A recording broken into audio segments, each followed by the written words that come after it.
To use the talent report, click on its icon on your homepage. On the talent report, you can see an overview of a given topic of your consultants list, such as skills, languages, industries, among others.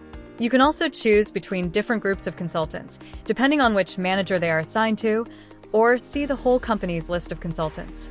You also have the ability to sort the list on the talent report by different criteria. Now that we've decided that we want to get an overview of our talent pools and skills, let's type a specific skill to further narrow the search.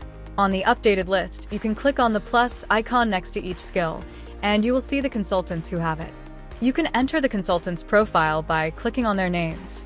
The limits represent the intervals of years of experience in the skill for each consultant. You can click on View Limits to see exactly the intervals for each limit. If you have the permissions, you can adjust these thresholds at the company settings under the General Settings tab. Finally, you can export the talent report in Excel and see the consultant's information and the levels in the file.